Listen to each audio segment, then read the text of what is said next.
All right, welcome to another episode of Justice with, what is our name? Justice for y'all. Justice for Y'all. We're going to start this thing over right now. All right, welcome to another episode of Justice for Y'all. Here, as always, with Andrew Bowen and Stephen Morrison. I'm Paul Painter. Today, we are going to talk a little bit about a legal concept called sovereign immunity. But first, we're just going to check in and see what's going on. There's been a lot of action in the Savannah trial scene lately. We had a couple big verdicts in the last couple weeks. You're tuned into the podcast where justice meets Southern hospitality. Broadcasting directly from Savannah, Georgia, join your hosts, Paul, Stephen, and Andrew of Bowen Painter Trial Lawyers as they chat about the legal difficulties you might face in everyday life. From the ports of Savannah to the busy highways that stretch through the Southeast, we're your go-to source for all things legal. Served up with a dose of Southern charm and commitment to justice for y'all. Yeah, there was another one yesterday, as a matter of fact. Yeah. I think there was so what we're starting to see is insurance companies aren't offering enough money.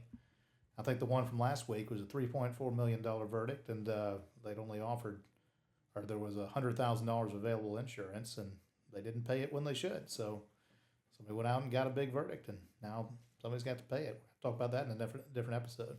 And the neat thing about that one was a $3.4 million verdict is a nice verdict, but it's not, it's a crazy number. But what's crazy is the comparison to the coverage and the injuries in that case. Because I understand the case, the plaintiff had been injured, but didn't have any sort of major medical procedures as a result of the accident, then got in an accident later on, had surgery after that accident.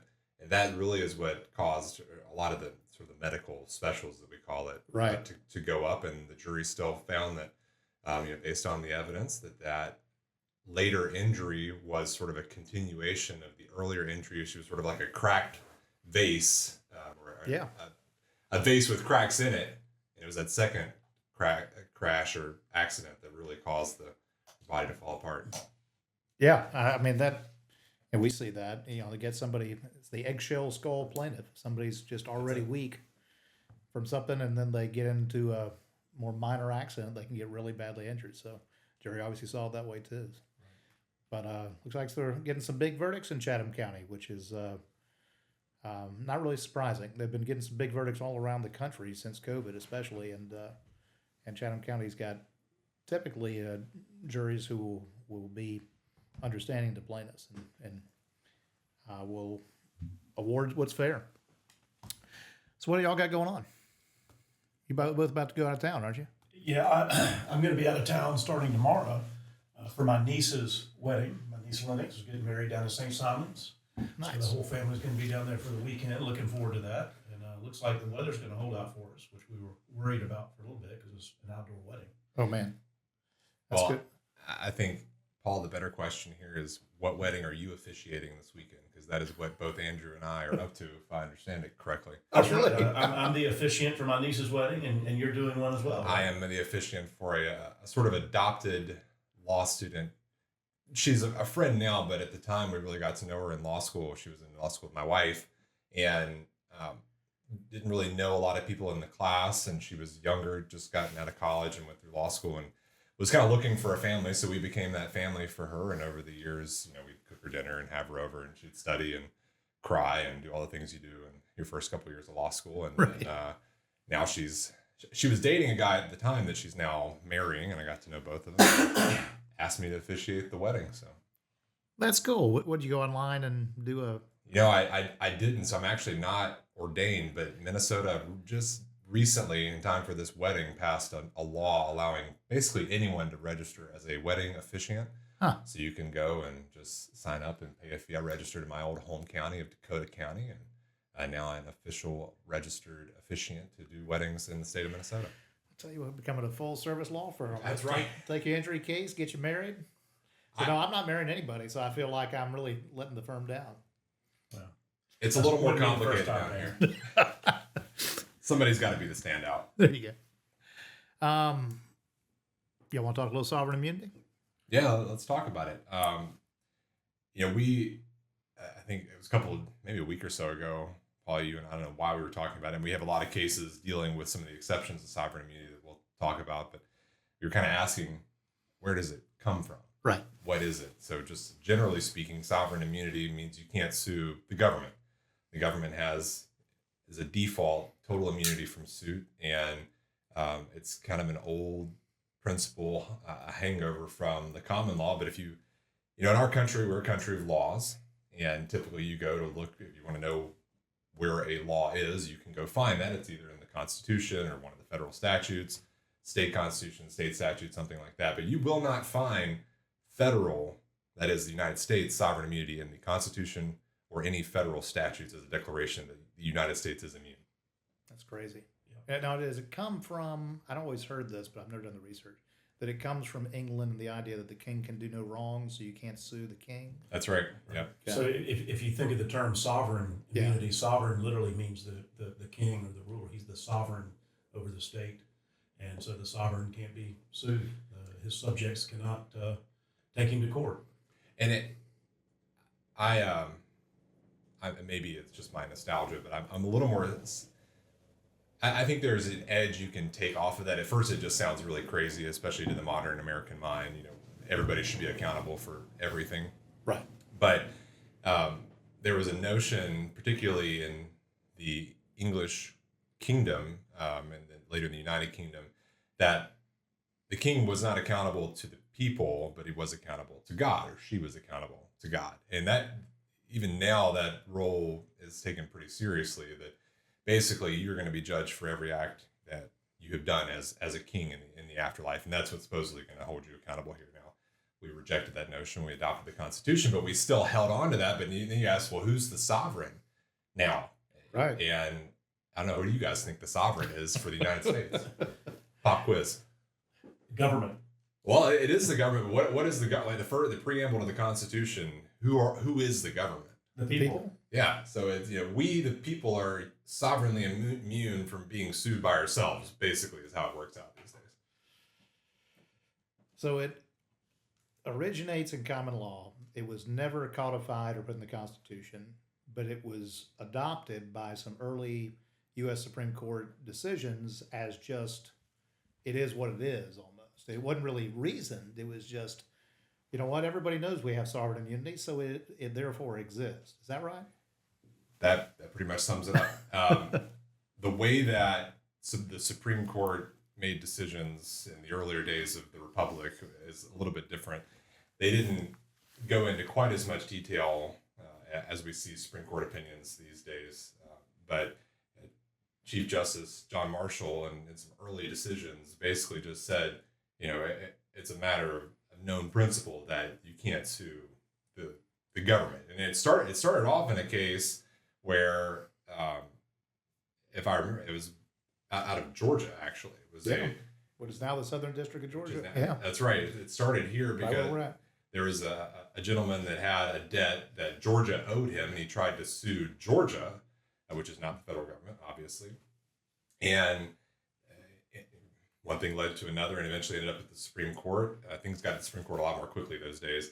And they said, well, you can't sue the states, and just sort of in passing, and what we call dicta, just sort of an offhand comment, basically, in the opinion, just made reference to the fact that the United States is sovereignly immune, and that principle was kind of latched onto in later opinions, and eventually it became worked out pretty clearly through the Supreme Court set precedent. The United States is immune, but you never really got to the point where a statute was passed or the Constitution was amended or anything more formal than that actually declared the immunity of the United States. Well, and what's interesting is now you can sue the United States under the Federal Tort Claims Act. So there was a statute passed to make an exception to the common law. That's exactly right. That's right. The Federal Tort Claims Act. Yeah. The Supreme Court said that you cannot sue the United States unless it consents to being sued. So through the Federal Tort Claim Act, it has consented to being sued. Yeah. And that's what I used to defend a lot of those cases Sure. as an assistant United States attorney. And if I remember correctly, I believe it's 28 USC 2671 is where that is codified. And it, basically building off, again, the assumption that the United States is immune says here are the exceptions. The United States can be sued to the same extent as a private individual under state law. And so what ends up happening is if a federal officer does something, or federal employee does something with acting within the scope of their employment, so whatever they're hired for, as a federal employee, and if it's a negligent act, you can sue them for it. And then they are going to be judged by the standard of the state law where that act occurred. Now, there are a number of exceptions. Some are kind of interesting and fun. One that comes up a lot in some of the cases we see is known as the Ferris doctrine, which basically means if the action was taken by a military member, you can't sue the government for negligence like that. So Let's come back to Ferris because there's been a lot of action on that That's recently. true, yeah. But just as an example, what you're talking about. So, and this may be one of the more common things you see is, so there's the post office truck, gets in a car wreck, and it was the mailman's fault. right. Runs in the back of my car and hurts me. You can sue the mailman, but actually the federal government as his employer through the Federal Tort Claims Act. That's right. Okay. So just like if you got a regular car wreck with, some private citizens, the same idea. Yeah. One of the cases that I helped out on kind of early in my AUSA career was a U.S. Marshal driving actually his personal vehicle, but he was on duty time and allowed to do that for the duty. So they said, you're acting within the scope of your employment. Rear-ended a couple on their way back home to Florida, and that resulted in a Federal Tort Claims Act case, and they walked away with a settlement eventually after litigating the case a little bit. And the government pays that right out the Treasury. The United States is self-insured. So the Treasury is our insurance policy limits, and every year Congress does appropriate certain money and has set aside what we call the judgment fund, and that is where that money is paid out from whenever somebody gets in an accident and is owed money. Makes sense. Stephen, question for you. Can you take a claim against the United States under the Federal Tort Claim Act to a jury trial?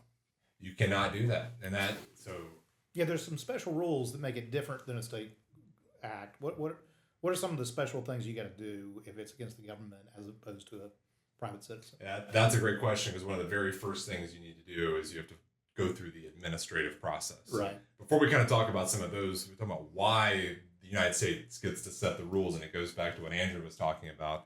The government doesn't get to be sued except for on its own terms. It has to consent to that, and when it consents, it not only consents to the suit, but it consents to the manner in which it is sued. And so one of the things that the government has defined is before you can sue the federal government, you have to go through this administrative process and file an administrative claim with whatever agency hurt you, or whoever the employee was, whatever agency they worked for. So post office, you've got to file an administrative claim against the United States Postal Service, and then that gets processed first, and there's a period of time you have to wait either for a response or if you don't get a response, you deem that constructively denied, basically sat on their hands, didn't do anything. 6 months goes by, you can sue, or if the Postal Service says, nah, we're not going to pay this, then you get a denial, then you can sue, and you get a period of time. So one very basic point here is it's very important.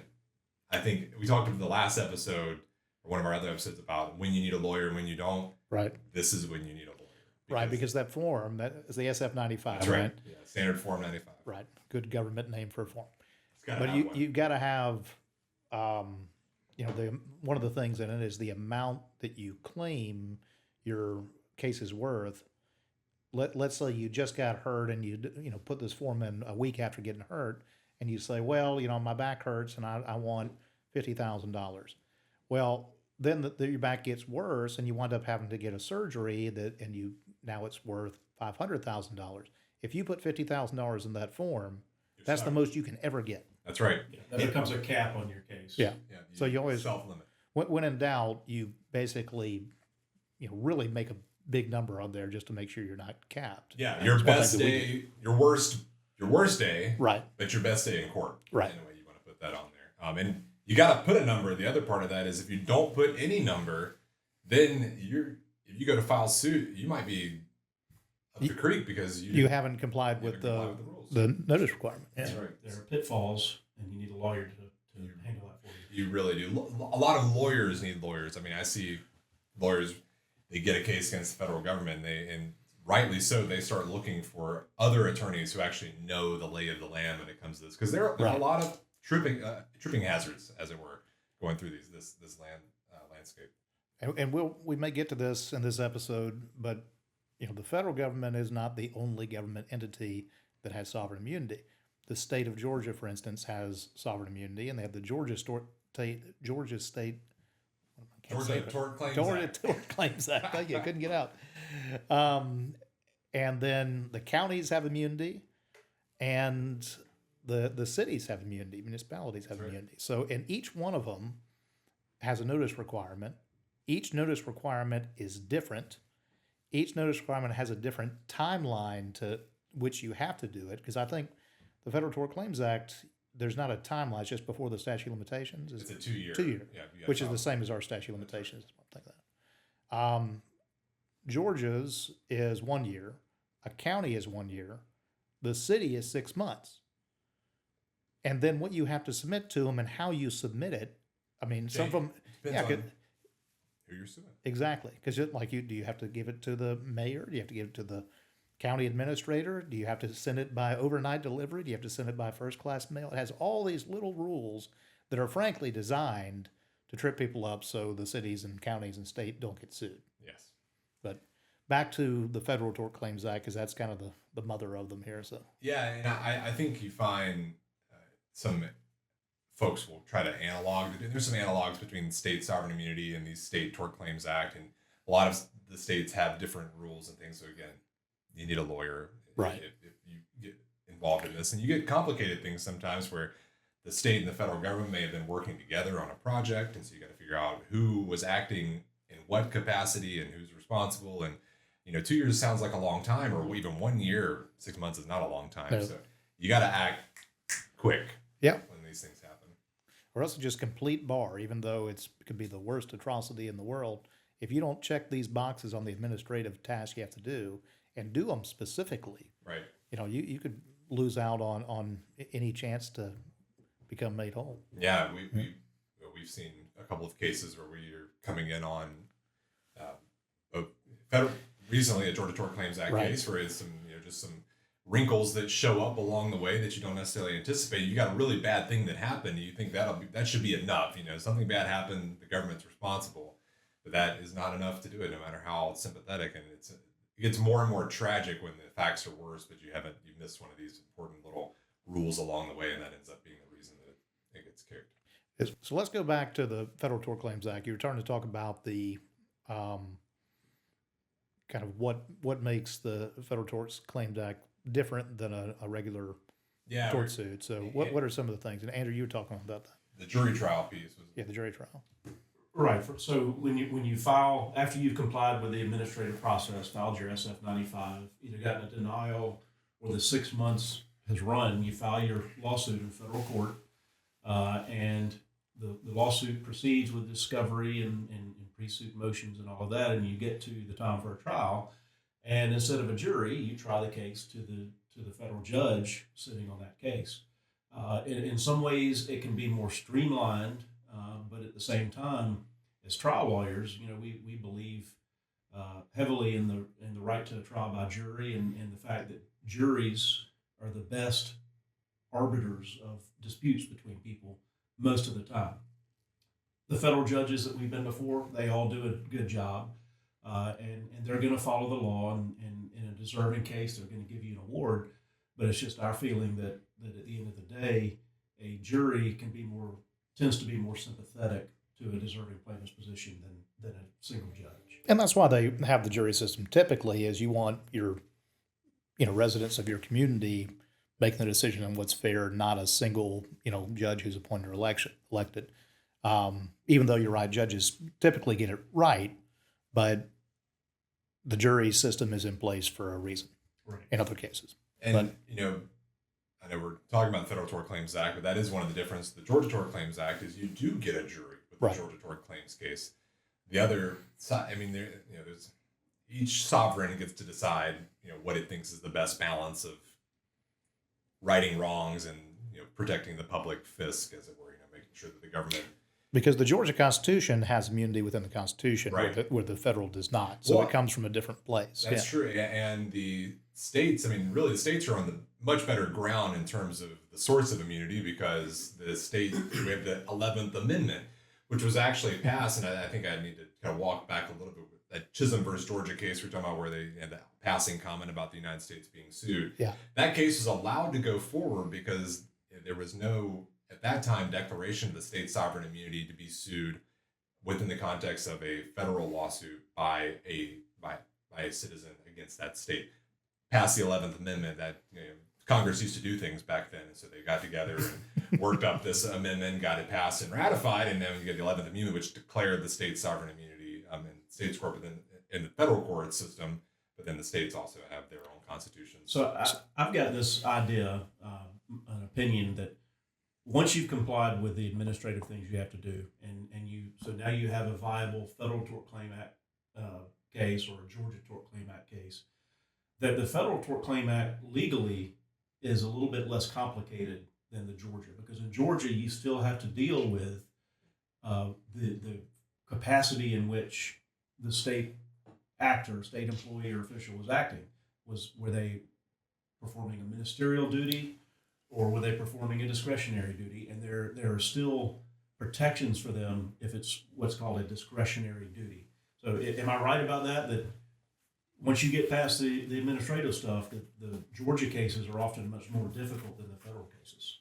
My experience with the Georgia Tort Claims Act is more limited, but I think that's generally true. Now, the Federal Tort Claims Act does have the DFE, which is the discretionary function exception, and you do see that asserted.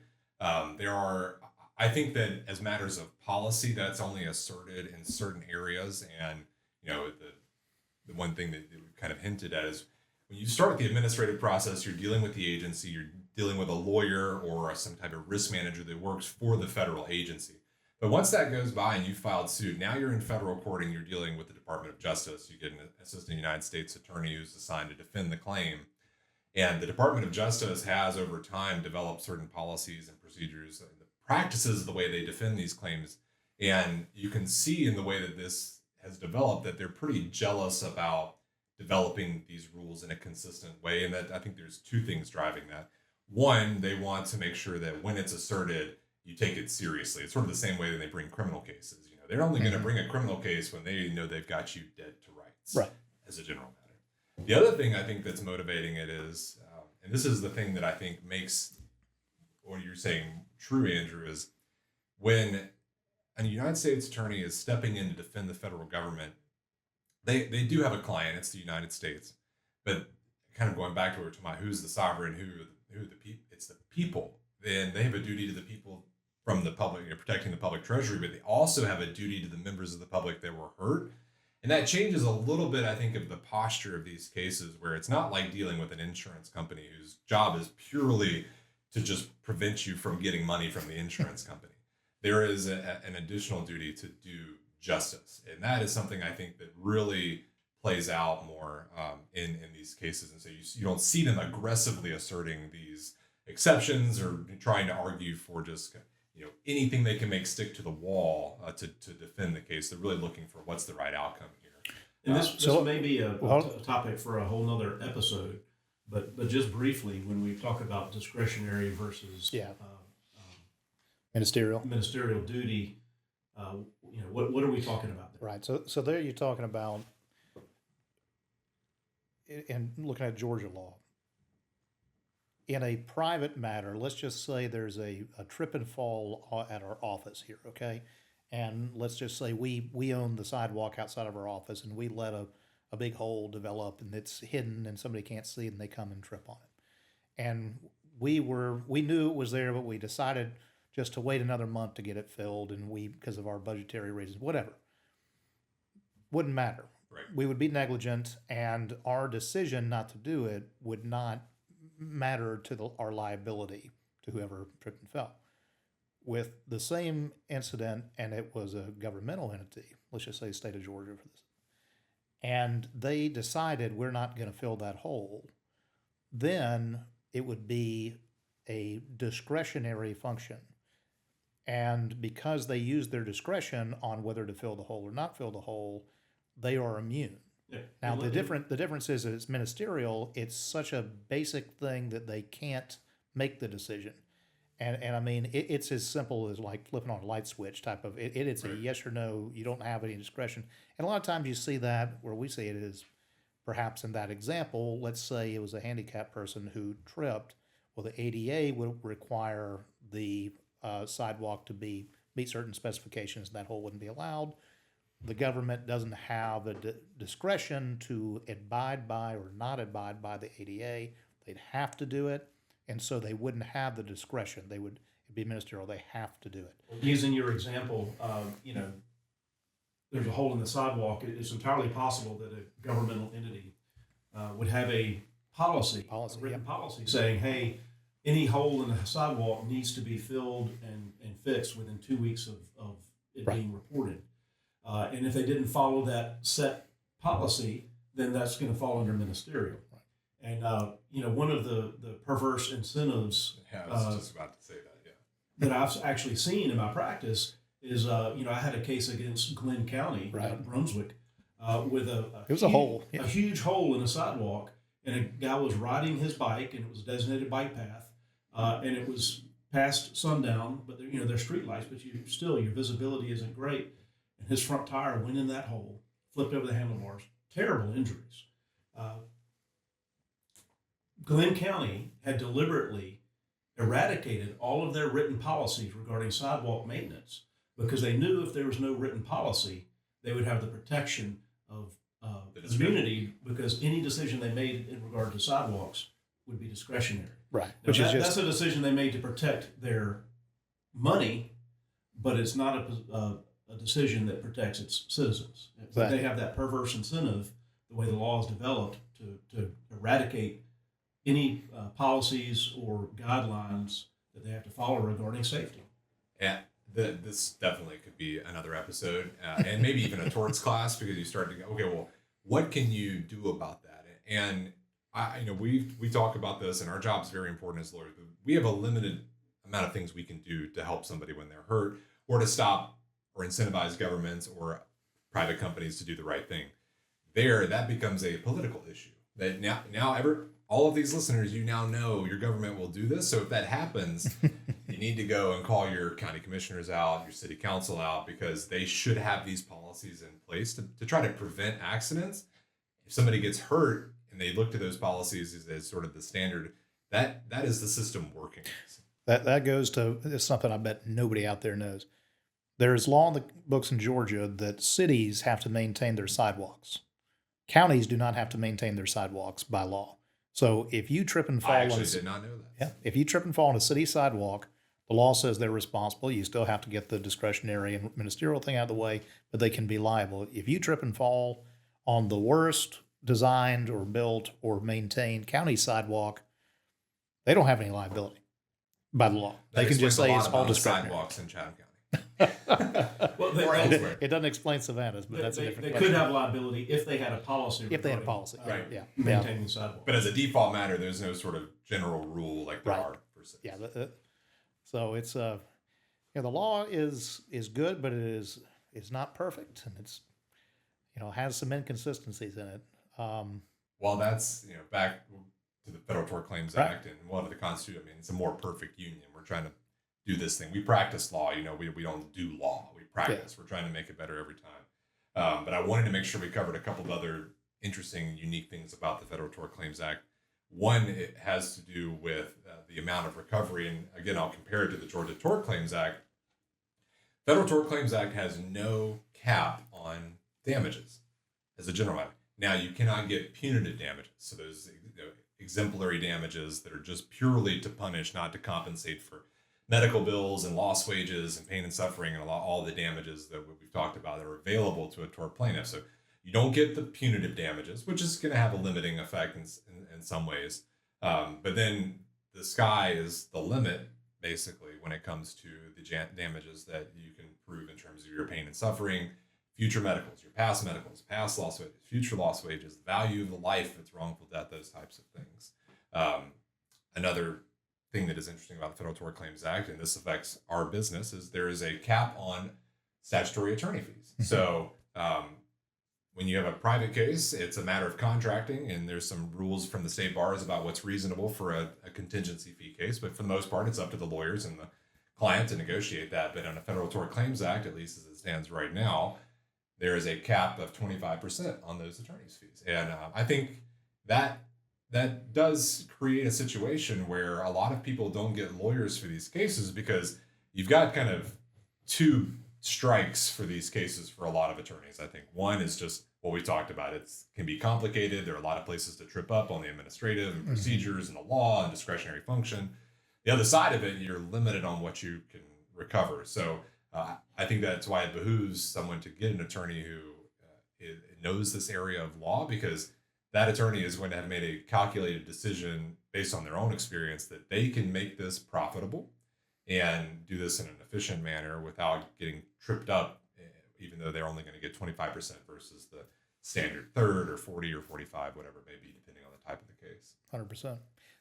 We're getting towards the end, but let's talk about one more thing. Let's talk about, we talked briefly on the Ferris doctrine earlier, which goes back to the 1950s case of, I think it was U.S. versus Ferris, where somebody was in a vehicle accident on an Army base, as I recall, and that the just got a basic car wreck, but got appealed up to the Supreme Court, and the Supreme Court held that the Army could not be sued, or the government could not be sued by an active duty service member for an injury that took place relative to their service.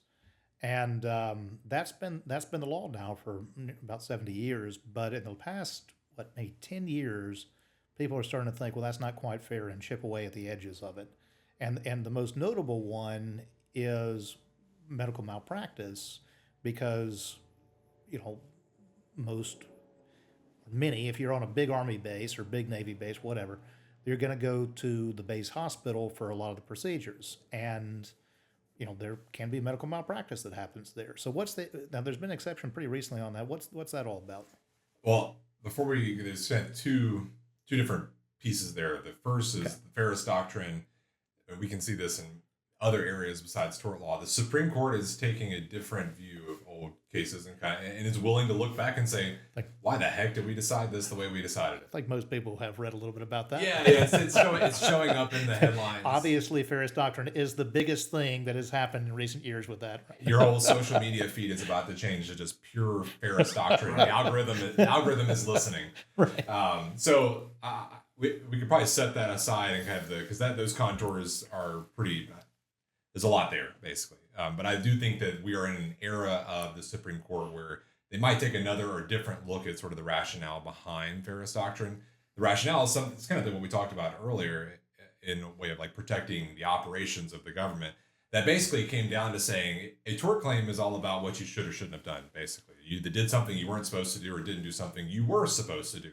In the context of an action by the military, that comes down, as the Supreme Court saw it in Ferris and developed later on, that when you're asking that question in that context, you're asking, should the military have done X, Y, and Z? And the Supreme Court is just like, that's not something we should be doing. We don't need to second guess military policy practice, how that's implemented and things like that. And that goes to the separation of powers under the Constitution. The judiciary is not going to pass judgment on how the executive chooses to carry out its functions. That's right. That exception, again, like federal sovereign immunity, does not appear in the text of the Federal Tort Claims Act or anywhere else. It is purely a creature of the common law. But back to the question that you asked, Paul, and Andrew, I'll punt this over to you, because I think you're the one that came across this recently. Is this a statutory exception? Yeah, the U.S. Congress and House of Representatives, Senate, and then a bill that was signed by the president actually carved us an exception out from the Ferris doctrine for medical malpractice cases. So service members and their family members who are treated at Army medical facilities and where there was medical malpractice now have a right to pursue a claim for that. It's a little bit different than the Federal Tort Claims Act in that it is purely an administrative process. It's mostly on paper. If it does progress to any sort of court date, it'll be in front of an administrative law judge. But there is an avenue and path for recovery in those cases, which is significant. There unfortunately malpractice does happen on Army bases, as it does in any other hospitals, And oftentimes the result of that is quite tragic for the victims of it and their families. So to have a place or an avenue to have some redress of that is important. And that's something that we are actively pursuing, because we have plenty of service members in our area Right. Definitely. who have need of that. And we have some major military medical facilities here in practice here. These cases, like a lot of med mal cases, can be complex. So it's important. That's another, got to get an attorney at least to come and help you answer the question of, was what happened something that just happens because this is inherent in this medical procedure, or is it something that happened because somebody did what they weren't supposed to do or didn't do something they were supposed to do? That's right. And those cases need a lawyer too, because you have to establish the standard of care the doctor broke, which means, or violated, and which means getting experts and getting reports together. And it's something that you need help with. That's not a basic car wreck claim where you might be able to reach out to the insurance company and just get it done.